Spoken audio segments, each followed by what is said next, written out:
Alô, olá, alô, vai tudo bem? Bem-vindos ao Café com Crime, o podcast onde você pode ser o aficionado por crimes reais que você é, sem julgamentos. Eu sou a Esté Zorbi, ou Dona Café, como preferir, e hoje eu vou contar pra vocês o caso do Ramiro Siqueira, o homem que ficou mais conhecido como o Bandido da Cartucheira, ou Ramiro da Cartucheira, ou, o meu favorito, o Bandido do Mau Hálito. Essa é uma história perturbadora, mas também um pouco fascinante. Na década de 70, o Ramiro tocou o terror em vários estados como Minas Gerais, São Paulo, Rio de Janeiro e Goiás. Ele matava com uma crueldade tremenda, além de estuprar as mulheres dos homens assassinados. O número de vítimas é difícil de contar, mas ele foi acusado de 54 crimes, pelo menos 15 assassinatos e 3 estupros. Ele fugiu da prisão várias vezes, foi perseguido pela polícia e tinha fama de sumir na natureza como ninguém, um verdadeiro demônio, como muitos disseram. A sua história lembra muito o caso de 2021 do Lázaro Barbosa. As semelhanças são várias, desde o estado em que aconteceu até os assassinatos nas fazendas e a perseguição histórica da polícia. Quem indicou esse caso para o podcast foi a crimiseira e apoiadora do Café com Crime, Tânia Maria. Quando ela sugeriu o caso do Bandido da Cartucheira, a Tânia me disse que tem uma relação próxima com essa história e que a década de 70, com Ramiro na ativa, abre aspas, foi uma época de muito medo, pois ninguém queria ir para os sítios e fazendas por medo de ser atacado. Meu pai geralmente ia para o sítio à noite e nós tínhamos que ir com ele para abrir as porteiras. Nunca passei tanto medo na minha vida. Eu tinha 15 anos nessa época. Fecha aspas. Já vamos escutar tudo sobre esse caso, mas antes, se você gosta das histórias que conto aqui no podcast, que tal deixar 5 estrelas para nós aí no Spotify ou em qualquer outra plataforma onde você estiver escutando? Esse é um jeitinho rápido e fácil de apoiar o podcast. E sim, o Café com Crime voltou para outras plataformas, então agora você pode escutar a Dona Café aqui, onde você preferir. E com isso, bora começar do começo?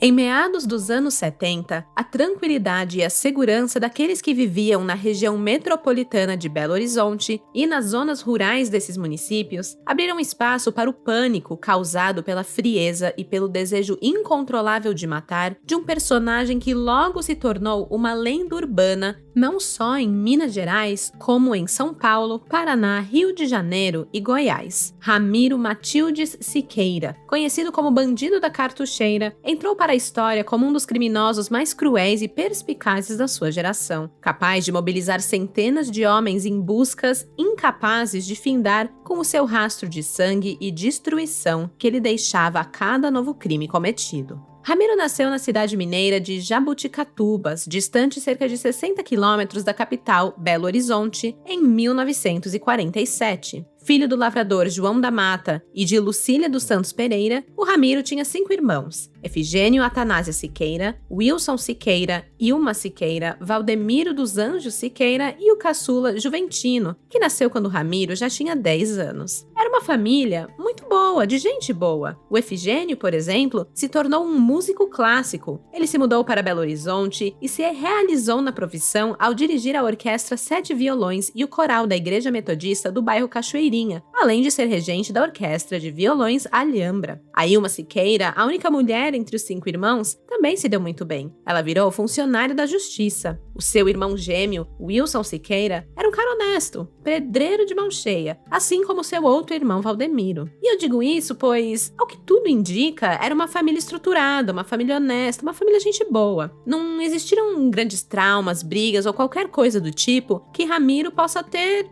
sei lá, algo que fez ele se sair tão diferente dos seus irmãos. O único evento perturbador que ocorreu em sua infância foi quando Ramiro foi picado por um urutu cruzeiro, que é uma cobra peçonhenta temida por todos da região. Ramiro estava com seu pai e Efigênio caçando por tatus, quando sentiu uma dor aguda e deu um grito. Efigênio e João logo olharam para ele e viram 3 furinhos na sua perna, logo percebendo que se tratava da picada de uma cobra. O evento terminou com Ramiro ficando desfalecido, ficou muito mal, mas no fim, ele sobreviveu com a ajuda de seu pai. Foi um evento bem traumático para uma criança, mas assim, no máximo daria para entender se ele fosse ofidiofobíaco, né? Tivesse medo de cobras, coisa que eu nem sei se ele tinha. O que eu sei é que na sua juventude, o Ramiro parecia ser um rapaz honesto também, assim como seus irmãos. Na cidade onde ele viveu, em Jaboticatubas, ele era conhecido por sua personalidade tranquila e por ser um bom rapaz. Não havia suspeitas sobre a sua índole. O comerciante mais antigo da cidade, o Percival Johannes Duarte, ele lembrava com carinho das experiências que o então menino Ramiro teve com sua família quando viveu com o avô em um sítio do Capão do Uberaba. A mãe de Percival, a dona Hilda Duarte, gostava de pescar e era Ramiro quem arrancava as iscas e a acompanhava nessa atividade. O Percival conta o seguinte, abre aspas, os dois ficavam até altas horas da noite. Ramiro era um menino bom. Ele se perverteu, no meu modo de pensar, no convívio que teve em Belo Horizonte. Se ele não tivesse ido para lá, tenho certeza de que não se tornaria um bandido. Fecha aspas. Nada se sabe sobre as circunstâncias e o que estimulou Ramiro a se mudar para a capital mineira, mas foi lá que, em abril de 1971, ele cometeu o seu primeiro crime, com apenas 24 anos. A vítima foi Geraldo Fernandes Delfino. Era um conhecido dele, não sei se um amigo de verdade ou só um camarada com quem ele compartilhava as contas, pois era com ele que Ramiro dividia a sua casa na zona boêmia da cidade. Após um desentendimento com Geraldo, Ramiro deu nele um golpe na cabeça com uma barra de ferro. A motivação do assassinato teria sido uma divergência sobre um simples rádio de pilha. Os jornais da época destacam versões diferentes para essa prisão do seu primeiro crime. A primeira fala que Ramiro chegou a ir ao necrotério para ver o corpo do amigo assassinado horas depois do crime e que de lá ele se dirigiu a uma delegacia de polícia por livre e espontânea vontade, onde ele se entregou às autoridades. Já a segunda versão foca mais na frieza do assassino, que teria passado a noite com o cadáver do companheiro dentro do barraco onde eles moravam, e que ao tentar fugir pela manhã, teria sido capturado por agentes da polícia. Seja como for, o fato é que pela morte do colega de quarto, Ramiro passou 4 dias atrás das grades antes de ser solto para aguardar o julgamento em liberdade. Ele foi condenado a 6 anos e 4 meses de prisão, mas a pena foi revertida em medida de segurança, sendo a sua única obrigação apresentar-se de 15 em 15 dias à justiça, algo que não aconteceu. A sua namorada na época, conhecida apenas como Zoraide, terminou o relacionamento com Ramiro assim que soube da morte de Geraldo. E isso deixou Ramiro completamente desnorteado. Ele era loucamente apaixonado por Zoraide. E anos depois, ele diria que a sua carreira no crime foi consequência de mau amor, devido a esse pé na bunda que ele levou da sua namorada. Então, ao invés de cumprir a sentença, uma vez em liberdade, o Ramiro fugiu e passou a circular pelo sul de Minas Gerais e por cidades do interior de São Paulo, lugares onde ele viveu de roubos. Ele esperou alguns anos para que a poeira baixasse e retornou para Belo Horizonte, onde voltou a matar,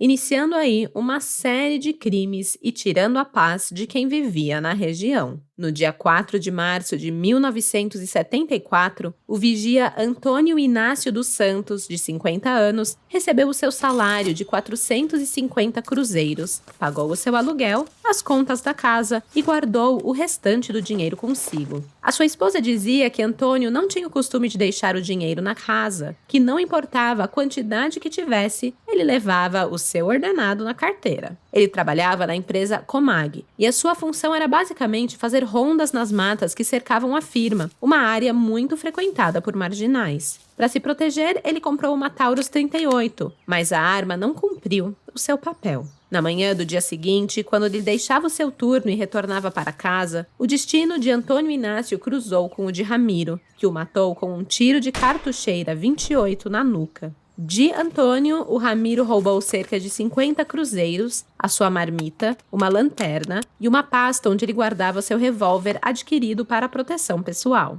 Antes de fugir, ele teve cuidado de cobrir o corpo de Antônio com capim e, sem remorso, o deixou para trás. Era por volta das 3 da tarde quando o motorista Félix Teixeira resolveu cortar caminho para chegar ao trabalho. Ele pegou rumo por uma trilha no Cercadinho, localizado na região oeste de Belo Horizonte, e quando ele percebeu um pé descalço sob um monte de mato, cuidadosamente arrumado, ele levou um pequeno susto. Mas aquela curiosidade mórbida que muitos crimezeiros têm fez com que o Félix puxasse todo aquele capim para ver o que tinha embaixo. E revelou, assim, o corpo de Antônio Inácio sem vida. Mais do que depressa, o motorista procurou por um telefone e ligou para a polícia, que enviou o subinspetor Dico, da Delegacia de Homicídios, para as primeiras diligências. Foi ele quem constatou os ferimentos na vítima e encontrou os documentos que identificavam o cadáver. Nos bolsos revirados, o recibo da conta de água paga no dia anterior. Alguns investigadores acreditavam na época que, para fugir das buscas, o assassino teria deixado Belo Horizonte com o dinheiro que roubou, retornando ao crime apenas em abril, quando no dia 11 executou o fazendeiro Silval Ricardo Perdigão, de 80 anos, e a sua esposa Maria Inácia Pontes, de 70 anos, na fazenda Taquaruçu, no município de Caeté, que fica a 50 quilômetros de Belo Horizonte. Os dois foram mortos com tiros de uma cartucheira 28, da mesma forma que o Antônio Inácio. A senhora também estava parcialmente despida. As notícias da época confirmam que houve abuso sexual, e tratando-se da índole de Ramiro e as condições em que o corpo foi encontrado, a violência sexual era um fato, fazia parte do seu modus operandi, do seu jeito de agir durante um crime. Assim também como o uso indiscriminado da espingarda de 2 canos para aterrorizar suas vítimas em seus assassinatos. Foi isso que lhe rendeu a alcunha de O Bandido da Cartucheira, apelido que o acompanhou até o final de sua vida. Em alguns casos, além das mortes cruéis, o Ramiro também estuprava as mulheres e as liberava, ou em outros casos também as matava. Não havia nada que justificasse esses assassinatos. Os crimes aparentemente não tinham nenhuma motivação específica, pareciam apenas saciar o ego do assassino, que sem remorso seguia invisível aos olhos da sociedade e das autoridades, livre para atacar as suas vítimas. A primeira vítima que escapou do ataque fatal de Ramiro foi uma mulher que estava em companhia do cabo da Polícia Militar e motorista de táxi Antônio Donato da Silva. Isso aconteceu no dia 10 de maio de 1974, também na região do Cercadinho. Os jornais da época não trazem muitas informações sobre esse ataque. O que se sabe é que o cabo dirigia um corcelete com a mulher para o Cercadinho num trecho meio desabitado. Provavelmente estavam indo namorar no escurinho, né? E aí, ao manobrar o carro, ele amassou a sua traseira e desceu para tentar consertar. E foi aí que o ataque ocorreu. Não é mencionado nos jornais que eu encontrei o que aconteceu com a mulher, se ela continuou dentro do carro e testemunhou tudo sem ser notada, ou se após o assassinato de Antônio, o seu amante, ela também foi violentada por Ramiro e sobreviveu, assim como aconteceu com outras vítimas de Ramiro, né? O que é sabido é que o que quer que tenha acontecido naquela noite fez com que Ramiro Siqueira ganhasse a confiança necessária para cometer outros crimes num pequeníssimo espaço de tempo. Se os ataques anteriores tinham intervalos de aproximadamente 1 mês, a partir de maio bastou alguns dias para que ele voltasse a agir. A essa altura, o pânico já tinha tomado conta da região. Afinal, o assassino, até então não identificado pela polícia, atacava para roubar e, consequentemente, matar casais, ou no mínimo o homem, e estuprar a mulher. Apenas 5 dias depois do ataque ao PM e à sua mulher, o ferroviário Lourival Margarida da Silva desapareceu em 15 de maio, a data provável de sua morte. O seu corpo só foi encontrado em 9 de junho. Em seu crânio, os legistas encontraram um punhado de chumbo 3T, que é um resíduo de um tiro de cartucheira, a marca registrada do bandido que atacava na região. Do ferroviário foram levados um relógio Ômegon de ouro e 200 cruzeiros. Nos dias que seguiram, foram assassinados com os mesmos requintes de crueldade o mecânico Antônio Tertuliano dos Santos, que estava acompanhado de uma mulher na estrada do hipódromo Serra Verde, já na divisa entre as cidades de Vespasiano e Santa Luzia. Também foi assassinado o bancário José Alves dos Santos, que estava acompanhado da namorada menor de idade na estrada de Nova Lima, na na região do Cercadinho. Também aconteceu a morte do motorista Gomes da Silva no bairro Jardim América, em Belo Horizonte. E, por fim, o do pintor de automóveis Darcy Luiz de Souza, também na região do Cercadinho. Assim como a maioria dos outros homens, Darcy Luiz também estava acompanhado de sua namorada. As pistas e a esperança da polícia estavam nas informações que essas sobreviventes, essas mulheres, poderiam fornecer. A namorada do estudante José Alves dos Santos conseguiu descrever o homem que, além de assassinar o namorado a sangue frio, também foi capaz de estuprá-la. Era um homem preto, franzino, sem os dentes da frente e com um forte mau hálito. Esse último detalhe rendeu a Ramiro o meu apelido favorito, que é o bandido de mau hálito. Ele também teria pronunciado uma palavra usada costumeiramente na região norte do país, o que levou os investigadores a acreditar que esse bandido não fosse de Minas Gerais. Em seus ataques, sempre que as mulheres relutavam em obedecer às suas ordens, ele gritava: "Deixe de mantarra". Ao pé da letra, isso significa pouca disposição para o trabalho. Mas ao ser utilizado ali pelo bandido naquele contexto, talvez tivesse a intenção de verbalizar para as mulheres que era melhor elas não resistirem ao inevitável. Elas estavam sob domínio de uma arma de fogo. Não havia para onde correr. Caso contrário, seriam mortas como seus companheiros. Deixe de mantarra. Eram poucas pistas, mas pelo menos já era alguma coisa que começava a tentar montar aí um perfil de quem seria esse bandido. Uma outra sobrevivente foi a namorada de Darcy Luiz, do pintor de automóveis. Ela era uma menor de idade. E ela disse que o som que ficou na cabeça dela foi o barulho da munição balançando dentro de uma lata. Foi isso que ela se recordava nitidamente do dia em que o seu namorado, o Darcy Luiz, foi assassinado. Após o bandido matar o rapaz com a cartucheira, ele se aproximou dela e exigiu que retirasse tudo o que havia nos bolsos do seu namorado. Ela também estava ferida, cumpriu as ordens do assaltante e, em seguida, ele ordenou que ela descesse do carro, a arrastou até uma vegetação rala nas proximidades e violentou a menina ali. Ela sobreviveu para carregar traumas por uma vida inteira. Além da perda do namorado, ela se viu sozinha e grávida de 3 meses. Teve uma sensível melhora em seu quadro clínico, mas não condições de fornecer mais informações sobre o homem que destruiu sua vida e seus sonhos. O que ficou na sua cabeça e nos seus pesadelos foi aquele barulho da munição balançando dentro de uma lata.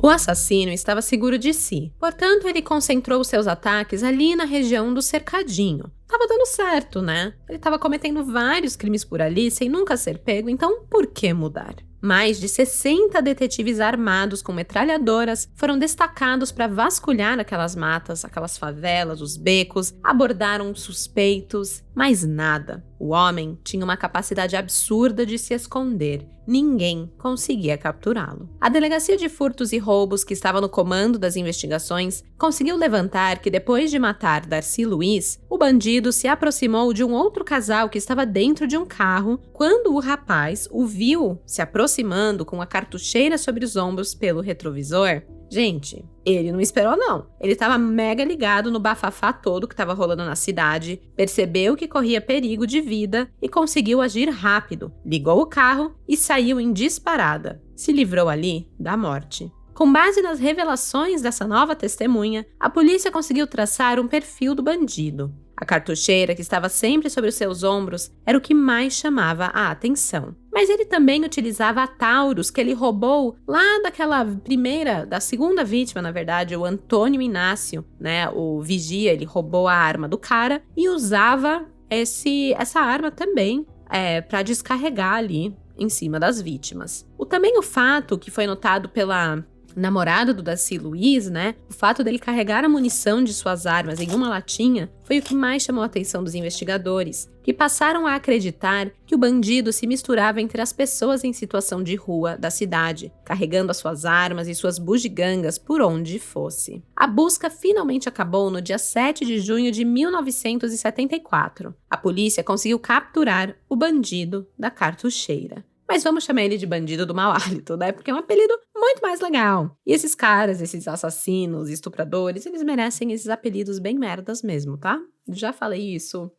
continuo falando, sigo na mesma opinião. Enfim, a captura do Ramiro Siqueira, do nosso bandido do mau hálito, ocorreu após o assassinato de 3 idosos a tiros e a pedradas, além de ferir uma 4ª vítima. Todas as vítimas viviam na fazenda Varginha, em Vespasiano, a 30 quilômetros de Belo Horizonte. Eles tinham todos entre 60 e 70 anos e eram conhecidos na região como os irmãos Barbosa Fonseca. Antônio, Rui, João e Ádila viviam na fazenda e contavam com o auxílio de Antônio de Paula Gomes na ordenha das vacas. A rotina era a mesma todos os dias. Antônio chegava ao trabalho por volta das 5 da manhã e encontrava com Ádila preparando o café para os irmãos antes de iniciar a retirada do leite. Mas naquela manhã, ele não a encontrou na cozinha. Ao procurar por ela nas dependências da fazenda, a encontrou já sem vida, com um tiro nas costas, próximo à cerca que margeia o casarão da propriedade. Desesperado com a cena,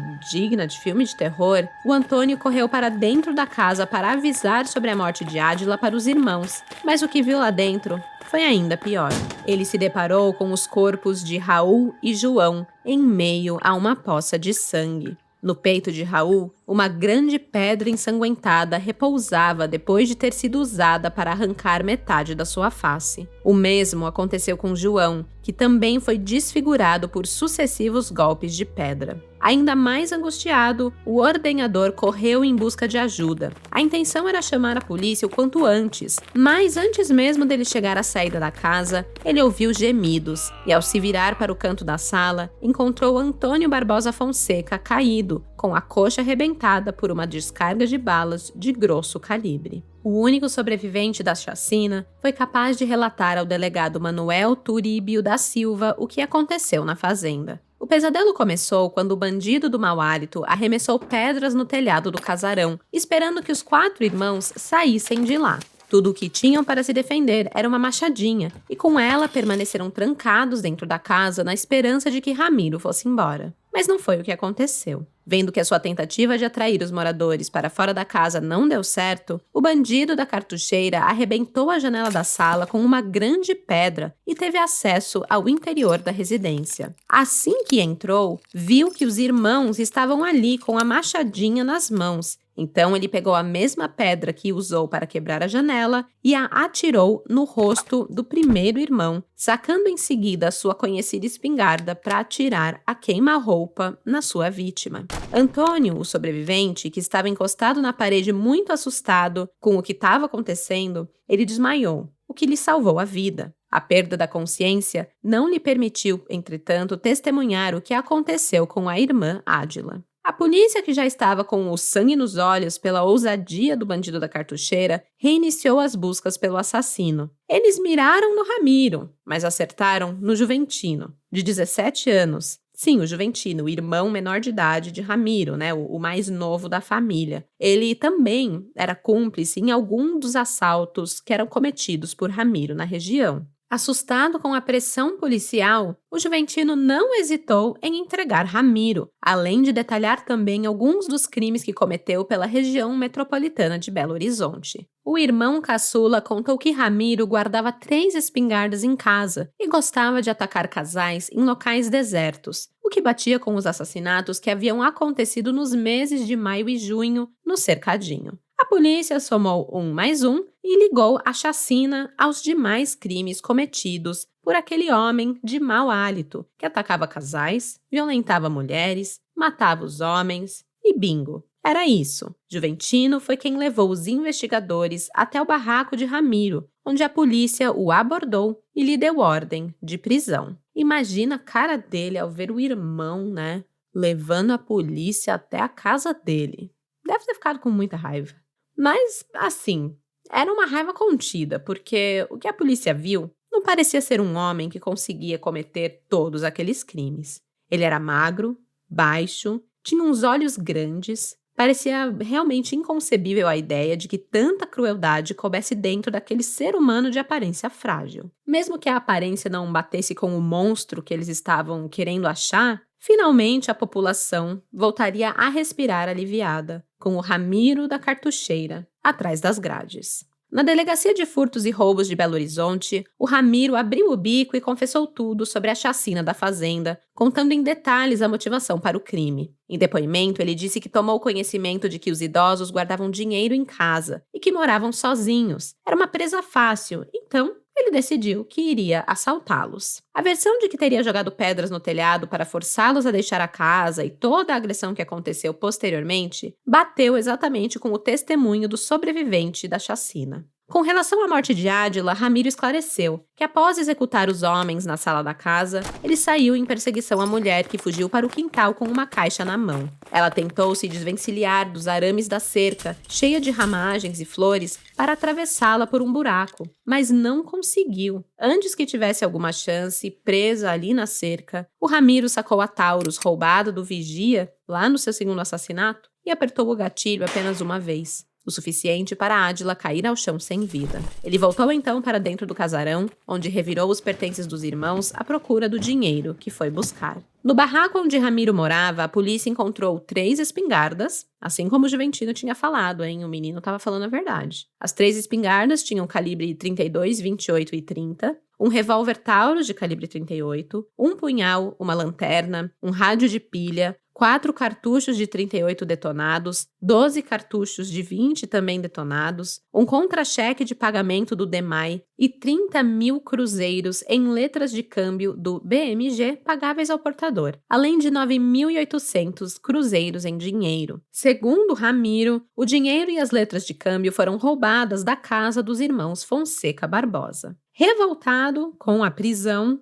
o Ramiro, cheio de si, repetia que não ficaria preso nem 30 dias e que, se assim acontecesse, ele estouraria a cabeça na parede. Ele dizia, abre aspas, "Ficar preso é que não vou. Até a coluna de cimento vai servir para eu arrebentar a cabeça em 2 pedaços. Nem passarinho gosta de gaiola, e eu nunca prendi passarinho. Preferia matar. Eu gostaria de ser mandado para uma penitenciária onde eu pudesse trabalhar com massa e tijolo ao ar livre. Só dessa maneira poderia cumprir todas as penas." Fecha aspas. Durante o período em que ficou preso na Delegacia de Furtos e Roubos, Ramiro foi constantemente vigiado por equipes de policiais que se revezavam em turnos para que ele não ficasse sozinho por nenhum momento. O receio não era nem tanto dele fugir, mas de que ele cumprisse o que prometeu: cometer suicídio batendo a cabeça na parede. O Ramiro, ele logo assumiu a autoria da chacina dos irmãos, mas ele negou todos os assassinatos que aconteceram entre maio e junho na região do Cercadinho. A polícia não descansou enquanto ele não confessou todos os crimes ocorridos nos 3 meses que antecederam a sua prisão. O número exato de vítimas, entretanto, não bateu. Jornais distintos publicados na mesma data divergiam das informações, e para quem teve acesso aos 2 documentos,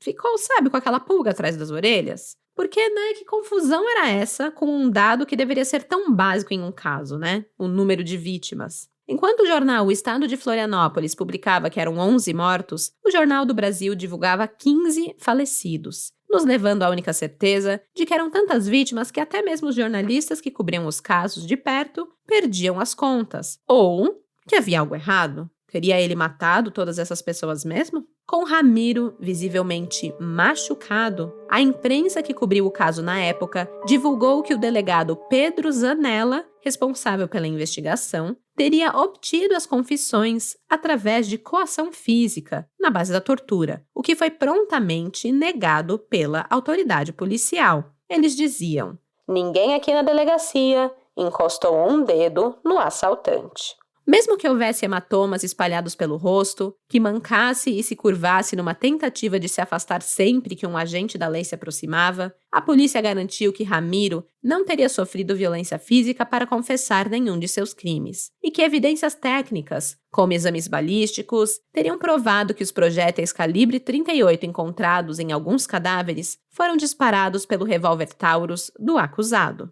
Além disso, familiares das vítimas reconheceram objetos roubados durante os crimes que foram depois encontrados no barraco onde vivia Ramiro. Então não havia possibilidade de outra pessoa ser a responsável pelas mortes na região. Mas assim, para tirar a história limpo de verdade, começaram a fazer as reconstituições dos latrocínios confessados pelo bandido do mau hálito. No dia 11 de junho de 1974, Ramiro, amarrado pelos pés, com uma longa corda e cercado por uma equipe de policiais armados com metralhadoras e fuzis, ele foi levado aos locais onde os crimes aconteceram, na Grande Belo Horizonte, para participar das reconstituições. Paralelamente a isso, os investigadores trabalhavam na conclusão do inquérito dos irmãos Fonseca e buscavam mais informações com os sobreviventes dos crimes anteriores. Apesar de nenhuma das mulheres ter sido submetida a uma acreação ou reconhecimento de Ramiro, a polícia tinha certeza da autoria das execuções e tinha pressa para fechar as investigações. Com a conclusão dos inquéritos, o bandido da cartucheira foi transferido para a Penitenciária Agrícola de Neves, localizada a 30 quilômetros de Belo Horizonte,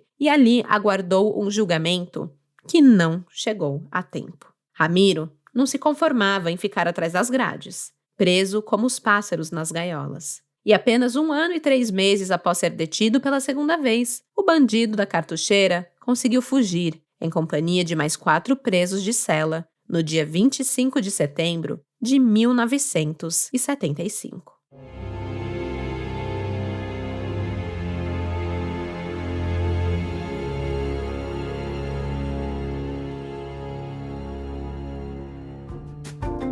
É tenso. Ainda tem muita história pela frente, mas respire fundo, tome um gole do seu café e escute esse recadinho. O podcast agora recebe apoio de ouvintes através do Apoia-se. Sim, apenas lá no Apoia-se você pode fazer uma assinatura mensal, no valor que você quiser, 5, 10, 15, 20, e com isso você tem acesso a episódios exclusivos. Então, para você que um episódio a cada 15 dias não basta, essa é uma boa opção. Você ganha um episódio a mais por mês. Além disso, tem outros benefícios que você pode descobrir acessando o Apoia-se. O site é o seguinte, apoia.se/café com crime. Eu vou deixar o link na descrição desse episódio. É apoia.se/café com crime. Saiba que o seu apoio fez esse podcast ser possível. Muito obrigada. E pronto, recadinho dado. Deu tempo de tomar o seu gole de café? Então agora eu posso voltar para o crime.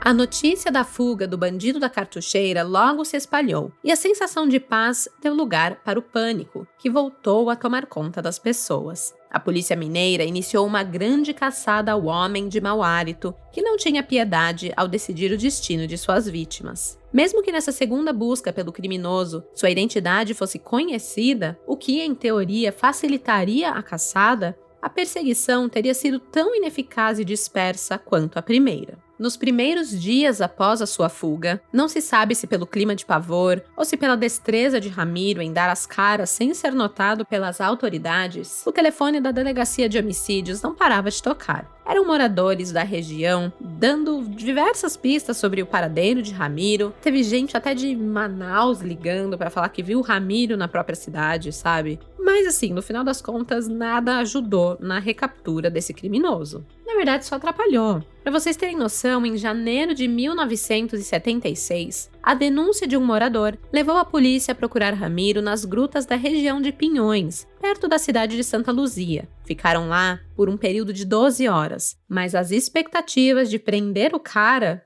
não se concretizaram, e o saldo da operação foi um investigador com um tornozelo torcido e outros 3 que ficaram perdidos no matagal. Gente, parece assim, uma piada, né? Mas não é, é o que aconteceu na época. E quanto mais tempo Ramiro ficava solto, mais crimes ele cometia, ou pelo menos é o que noticiaram. Em pouco tempo depois de sua fuga, ele se tornou suspeito de mais um crime brutal contra Aida Maria Serra, de 58 anos, que foi encontrada morta a facadas e estuprada em uma fazenda na região de Taquarussu de Minas. A cidade, com pouco mais de 1.500 habitantes, foi tomada pela força policial em busca do assassino. Com medo, muitas pessoas passaram a se armar, com o objetivo de proteger a família contra as possíveis investidas do bandido. Um mês antes, em dezembro de 1975, um crime cruel chegou a ser atribuído ao bandido na cidade de Petrópolis, cidade serrana do Rio de Janeiro, uma chacina no sítio Boa Sorte. As vítimas foram Manuel do Carmo, a sua mulher Valdelice Chagas do Carmo, grávida de 6 meses, e o velho Adelino Moura, pai de Manuel. Eles foram trucidados a tiros, enquanto 2 dos 6 filhos do casal foram esfaqueados e deixados trancados em um quarto durante 8 horas com as vísceras à mostra. As crianças sobreviveram, e uma delas, a menina Odília, de 9 anos, foi capaz de descrever um pouco o que havia ocorrido. Ela contou a vizinhos, ao ser socorrida, que, abre aspas, "O homem que matou meus pais e meu avô gritou que era Satanás e que tinha 8 famílias para acabar. Depois, ele me esfaqueou, correu atrás de meu irmão com a faca e o golpeou também." Fecha aspas. Esse crime foi a segunda chacina na região do Vale das Videiras, que abrange 3 municípios do estado: Rio, Petrópolis, Vassouras e Miguel Pereira. Ninguém mais conseguia dormir. E em pouco tempo, um sinal de alerta foi aceso no estado. Afinal, 2 chacinas ocorreram, de um total de 8 prometidas pelo assassino. Era um terror total, ninguém queria ser parte das 6 famílias que faltavam. Assim, várias famílias passaram a se armar, a fim de se proteger. As crianças deixaram de ir à escola, alguns pais pensavam em se mudar, enquanto outros enviaram os filhos às cidades vizinhas. O Vale das Videiras se tornou no Vale da Morte.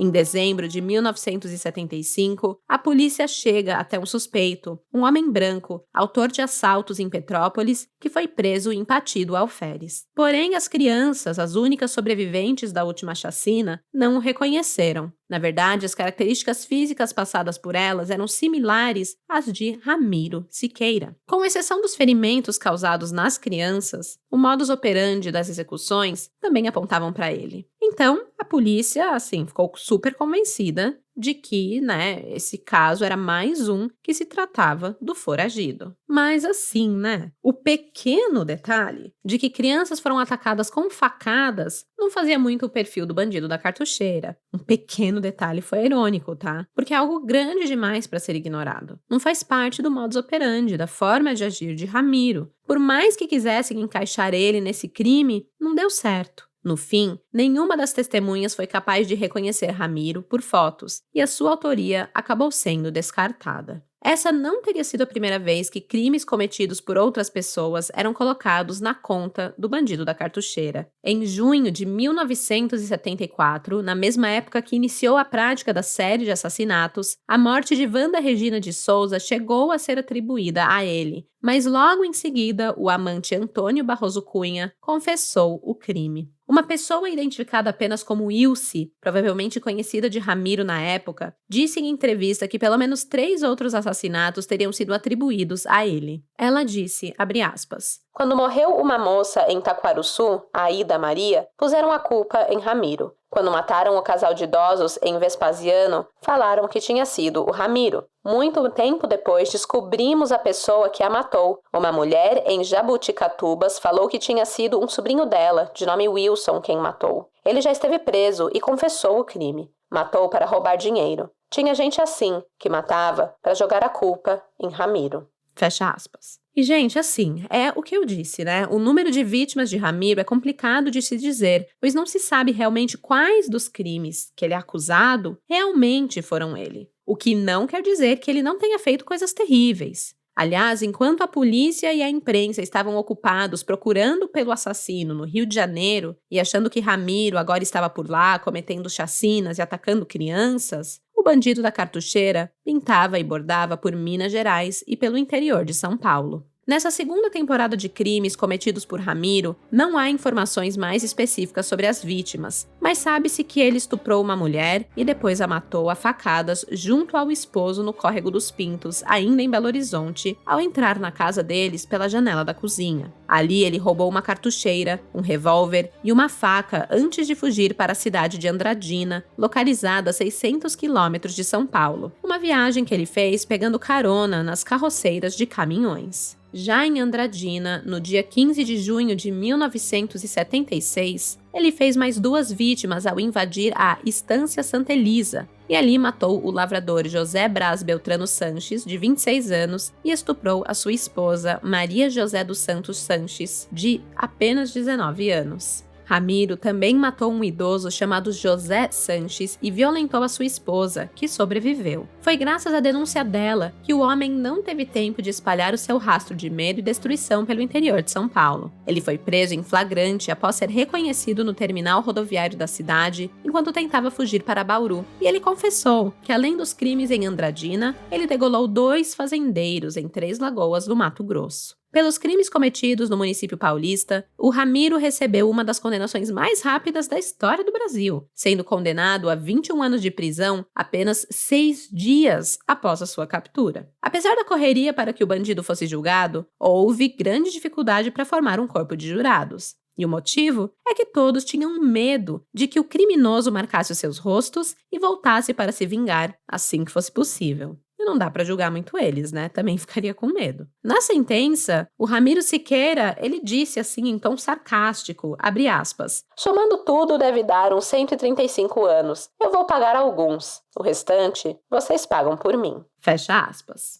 Então, assim, era de dar medo mesmo, né? Um advogado de Andradina chegou a impetrar um habeas corpus em favor do assassino, alegando que Ramiro sofria de alguma doença mental e, de fato, a junta médica que o examinou reconheceu que Ramiro Siqueira sofria de esquizofrenia, tipo paranoide, com sintomas que iniciaram ainda na sua adolescência. Mesmo sendo condenado em Andradina, as autoridades acreditavam que, pelo seu diagnóstico e comportamento, o Ramiro não deveria ser recolhido aos presídios dos departamentos dos Institutos Penais de São Paulo ou de Minas, e que, na verdade, o ideal seria recolhê-lo ao Manicômio Judicial de Belo Horizonte, que na época tinha esse nome, né, de manicômio, mas hoje em dia são os hospitais psiquiátricos. Em agosto de 1976, o Ramiro foi transferido para a capital mineira, Belo Horizonte, e lá foi apresentado à imprensa. E naquele drama que todo mundo que é pego com coisa errada gosta de fazer, o Ramiro declarou aos jornalistas que a pior coisa que fez foi sair de sua cidade natal e ir para Belo Horizonte, onde começou a furtar e praticar seus crimes.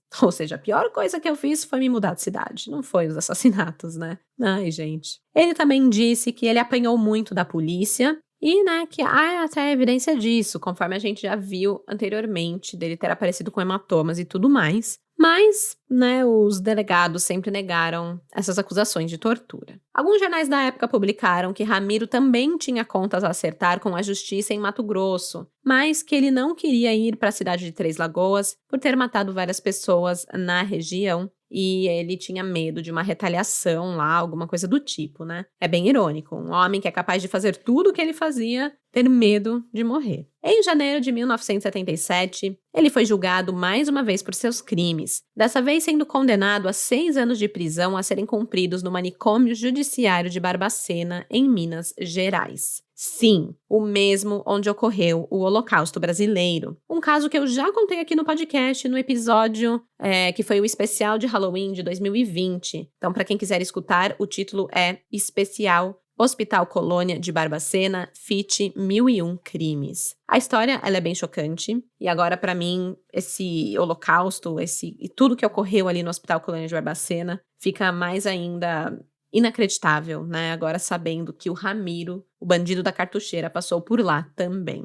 Então foi isso, em 1977, o Ramiro é condenado a 6 anos de prisão e é mandado para Barbacena. E não encontramos informações sobre quais crimes o levaram ao banco dos réus nessa data, mas assim, né, gente, 6 anos de condenação, depois de tudo que esse cara fez, tipo, é muito pouco, não faz o menor sentido. Ele já tinha cometido muito crime. Era muita coisa. Mas tudo bem, ele foi mais uma vez capturado, julgado, estava recluso, né, sem convívio social, que é o mais importante. Isso impossibilitava ele de voltar a matar. Claro que o ideal seria, enfim, receber algum tipo de tratamento, reeducação, que seja. E a gente sabe muito bem que no Hospital de Barbacena nada disso estava acontecendo. Mas, pelo menos, ele estava longe do convívio social. Mas isso só até ele encontrar uma brecha. E adivinha? Fugir de novo, né? Sim, para Ramiro não parecia ser muito difícil de escapar. Se tinha uma brecha, ele aproveitava mesmo. Pois bem, depois de apenas alguns meses no Hospital Colônia de Barbacena, o Ramiro Siqueira conseguiu fugir e foi para a estrada pegar carona.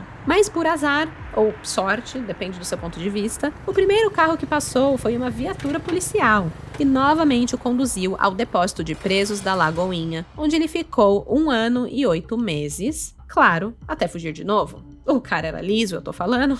Tudo aconteceu no dia 2 de outubro de 1978, pouco mais de 2 anos depois dele ter sido capturado lá em Andradina. O bandido da cartucheira, ele estava sendo transferido para depor no Fórum de Lafayette, quando ele conseguiu abrir as portas da rádio patrulha da Polícia Militar. Isso foi por volta do 12h30, nas esquinas da Rua Caetés com a Guarani, que estava no centro de Belo Horizonte, e ele deu a pé, no meio da cidade, no meio do dia. Ninguém viu, o cara saiu do carro da polícia. Eu não consigo acreditar numa coisa dessa. Assim, não houve confirmação se essa fuga foi facilitada por algum agente, né? Gente, parece, né? Porque não é possível isso.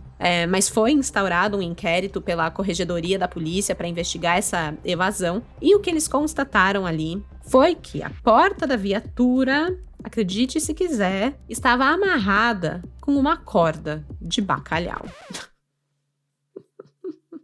Sim. Uma corda era tudo que prendia à porta de uma viatura que transportava um dos criminosos mais perigosos que já se havia tido notícias até então. É uma corda, gente. Uma corda. E assim, Ramiro estava de volta às ruas para uma terceira temporada de pânico e terror.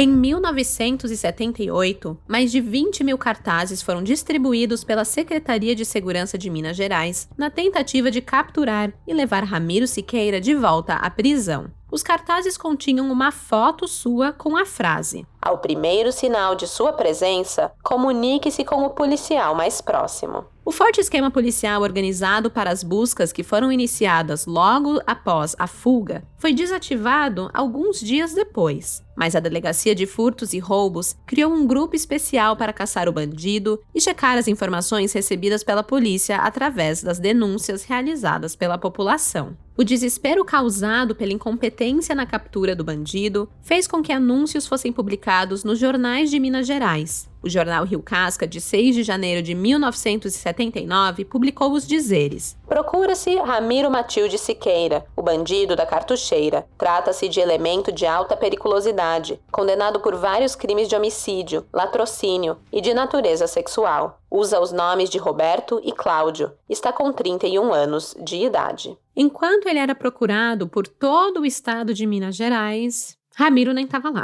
Ele estava tocando terror em terras goianas. Na madrugada desse mesmo dia 6 de janeiro, quando foi publicado esse Procura-se Ramiro, né, no jornal Rio Casca, nesse mesmo dia, o bandido decidiu que era hora de roubar e matar novamente. Ele se dirigiu à Fazenda Dourado, na cidade de Aragoiânia, e ele furou a parede da residência para tentar ter acesso à casa. Com o barulho, entretanto, o proprietário acordou e foi ao local para ver o que havia acontecido. Nesse momento, Ramiro acendeu uma lanterna em direção de seu rosto e, sem dar nenhuma chance de defesa à vítima, disparou um tiro de cartucheira no pescoço do homem, o matando instantaneamente. A esposa da vítima acordou assustada e correu para socorrer o marido, mas foi imobilizada por Ramiro, que a ordenou trancar os 5 filhos no quarto para que pudesse violentá-la ao lado do corpo de seu companheiro já sem vida. Ramiro fugiu em seguida. Daí em diante, a polícia passou a registrar diversos casos de casais de idosos que eram misteriosamente assassinados durante a noite na periferia de Goiânia, obedecendo sempre a um mesmo ritual. A lista de crimes na cidade começou a crescer. Outro casal de idosos assassinados a pauladas, próximo ao conjunto Privé Atlântico. Um homem que se identificou como fiscal também acabou morto. Em uma chácara próxima à Aparecida de Goiânia, outro homem foi morto a pauladas e a esposa só sobreviveu porque conseguiu correr.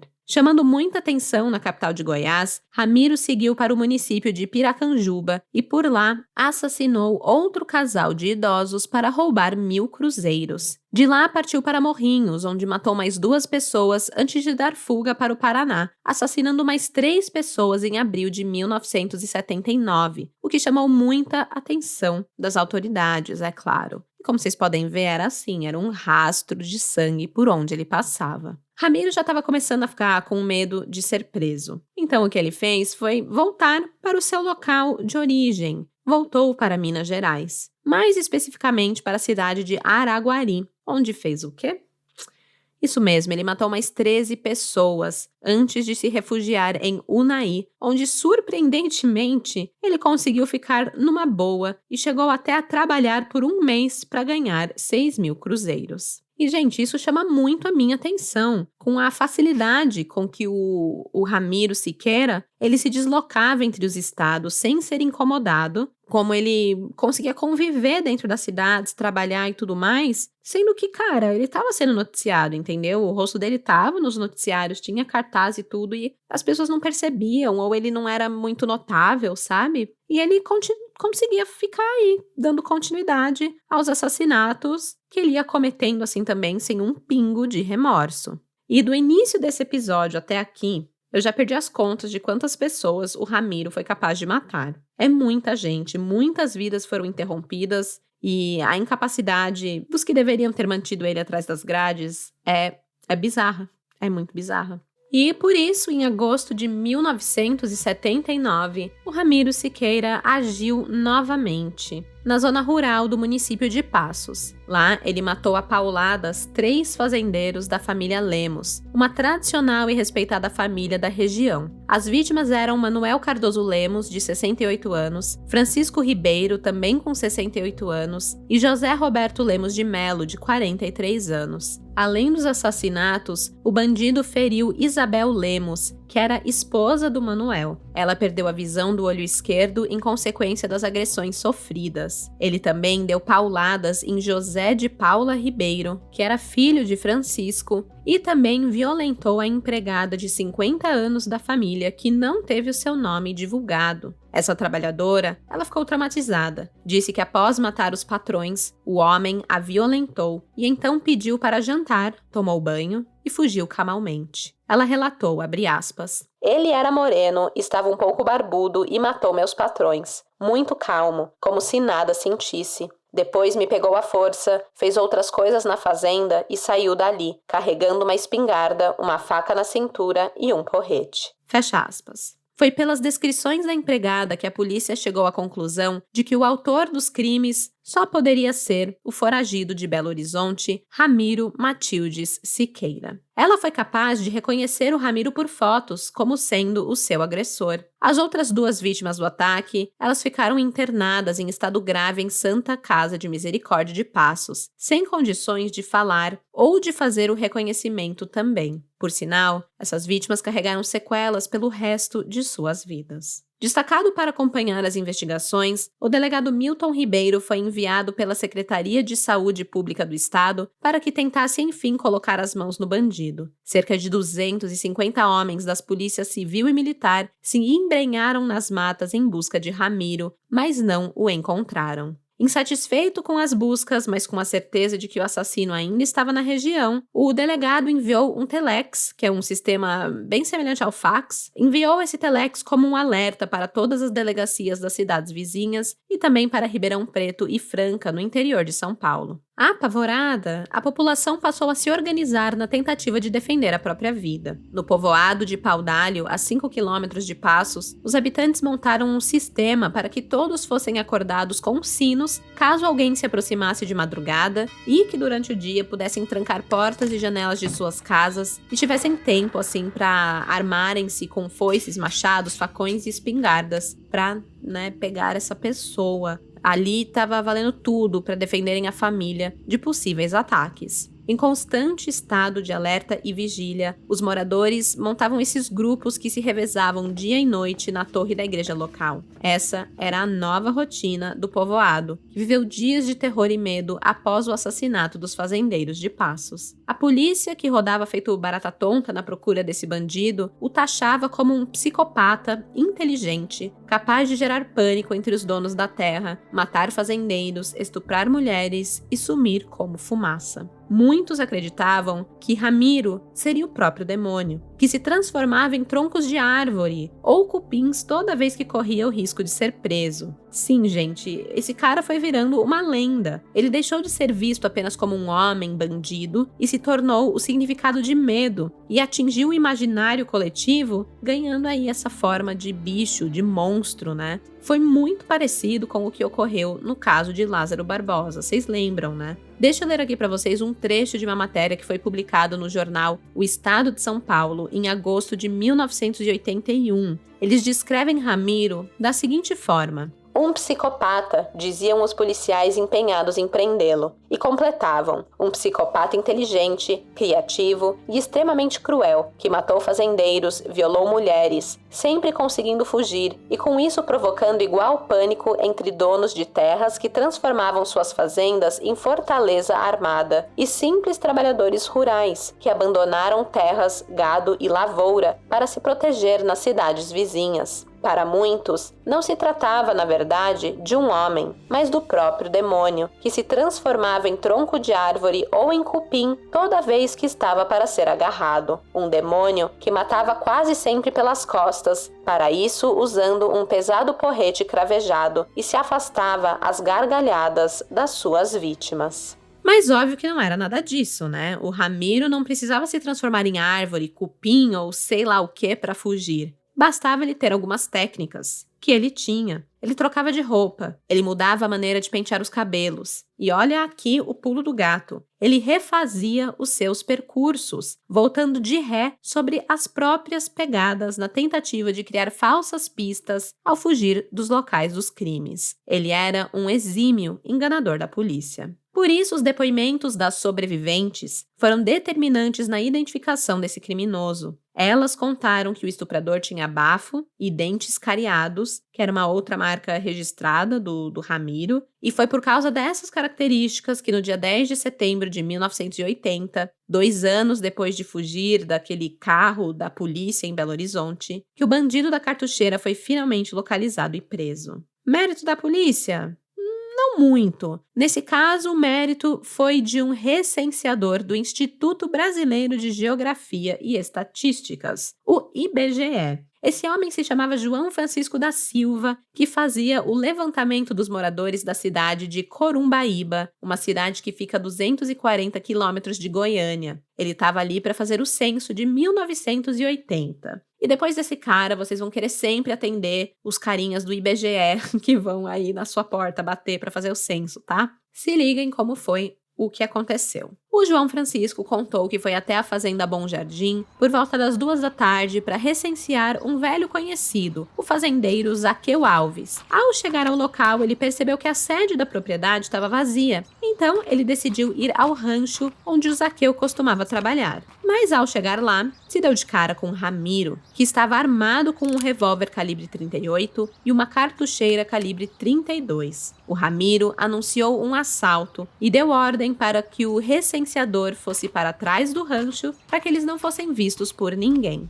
O bandido revistou os bolsos de João Francisco e constatou que não havia dinheiro, e então ele passou a ameaçar o homem de morte e ficou nessas por aproximadamente 1 hora de ameaças com uma arma apontada na sua cabeça. Por algum motivo, o Ramiro, ele mudou de ideia depois dessa 1 hora e disse que se o João Francisco se comportasse direito e não olhasse diretamente para o seu rosto, ele teria uma chance de escapar. Por motivos que jamais saberemos, já que em muitas ocasiões o Ramiro atirou de primeira, sem dar a menor chance de defesa para suas vítimas, o bandido da cartucheira cumpriu o que prometeu e por volta das 3 da tarde liberou o João Francisco, devolveu ainda o relógio que havia roubado dele e a pasta que ele usava em seu trabalho. Mas ele avisou que se ele procurasse pela polícia, ele o mataria. Bom, João Francisco não estava nem aí com essa ameaça, porque a primeira coisa que ele fez quando deixou a fazenda foi se dirigir à delegacia para dizer o que havia acontecido. As buscas foram imediatamente iniciadas no entorno da fazenda Bom Jardim, mas por incrível que pareça, o Ramiro já havia desaparecido. E olha só essa coincidência, cara. Na manhã do dia seguinte, por volta das 5h30 da manhã, o João Francisco estava passando pela rodoviária da cidade. E com quem que ele dá de cara? Com o Ramiro. O Ramiro estava sentado em um banco, aguardando a saída de um ônibus para poder retornar para a cidade de Araguari, em Minas. Gente, você imagina isso? O cara te ameaça 1 hora com uma arma na sua cabeça e ainda fala, nossa, eu vou te encontrar e te matar de novo se você for na polícia, né? Aí você vai na polícia e encontra com o cara, logo depois. Você imagina o coração do João Francisco como tá? Abençoado seja esse moço do IBGE, gente. Porque assim, ele foi muito corajoso e muito controlado, porque ele viu o Ramiro ali, saiu depressa sem ele perceber e procurou por um agente para poder apontar o homem que o ameaçou no dia anterior. E foi só aí que o Ramiro Siqueira, o bandido da cartucheira, foi imobilizado e algemado e se entregou. Se entregou ali sem nenhuma resistência e aí foi levado para a cadeia pública da cidade. O trauma do João Francisco foi tão grande que ele precisou ser internado com um diagnóstico de depressão nervosa para um tratamento. Porém, foi essa sua coragem que colocou Ramiro mais uma vez e finalmente atrás das grades. Mais esperada que um título da Copa do Mundo, a prisão de Ramiro foi comemorada por prefeitos e delegados envolvidos nas investigações de seus crimes em Minas Gerais. Mas assim como das outras vezes, a última passagem do bandido da cartucheira pelo sistema carcerário não durou muito tempo, só que dessa vez por um motivo bem diferente.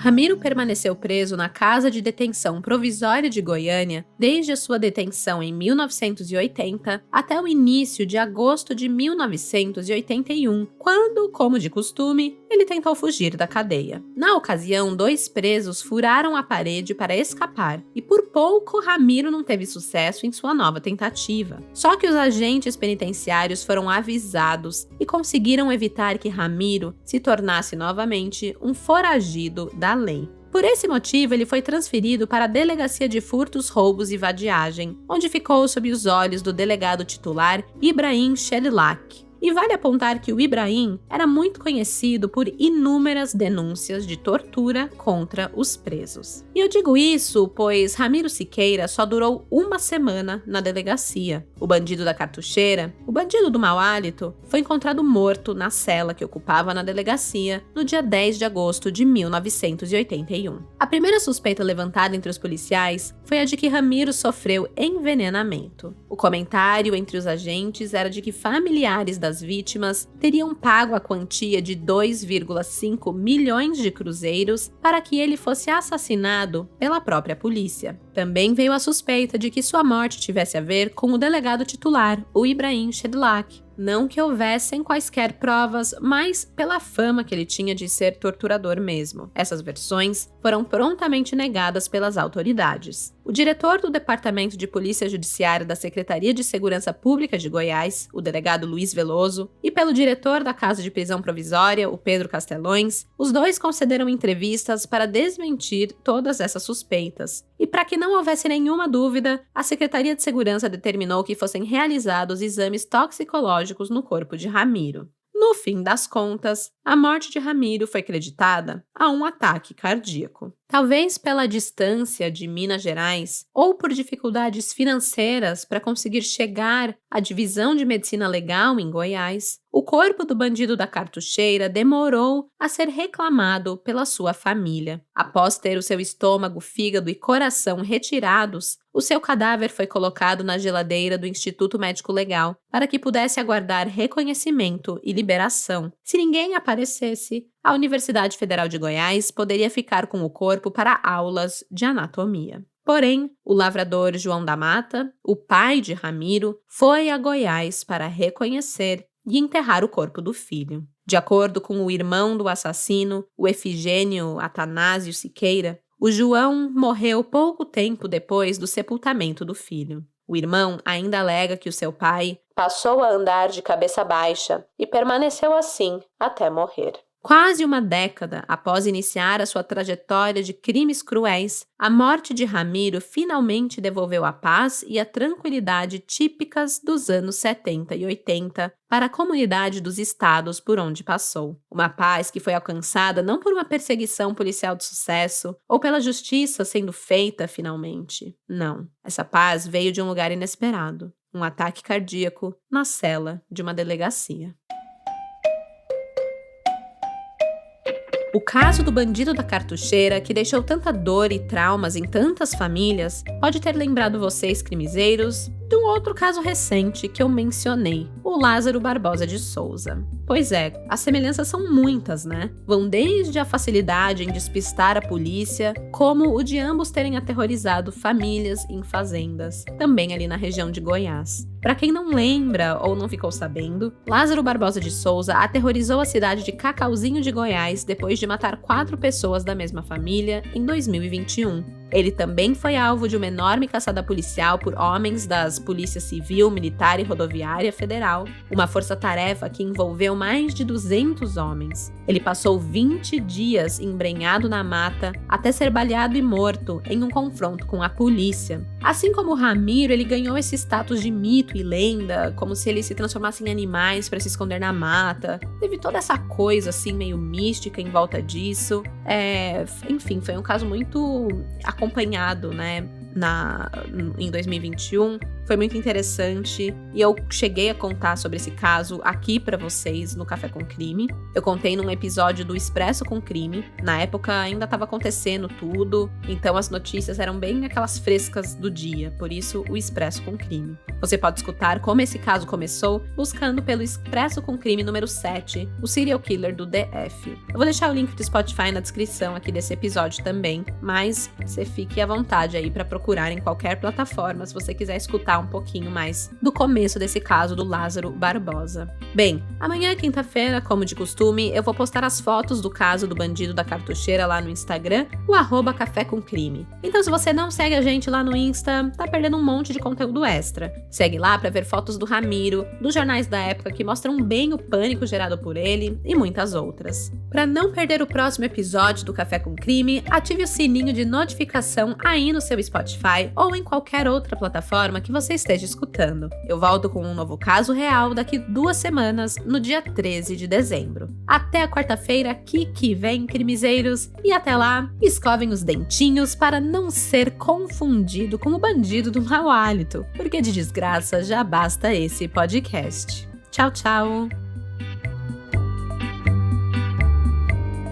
Esse episódio foi produzido, roteirizado e apresentado por mim, Stephanie Zorubi, com edição de áudio e sonorização de Luigi Calistrato. Pesquisa e texto por Ana Paula Almeida. Nesse episódio foram utilizadas as seguintes fontes de informação: Jornal do Comércio, A Luta Democrática, Movimento Cena Brasileira, Jornal do Brasil, o Estado de Florianópolis, Correio Brasiliense, Folha de São Paulo, o Estado de São Paulo, Diário de Notícias, Gazeta do Vale, Cidade de Santos, Rio Casca em Jornal, Diário da Noite, Gazeta de Passos, Diário do Paraná, Diário de Natal, A Tribuna, Correio do Povo, o Estado de Minas e Jornal O Globo.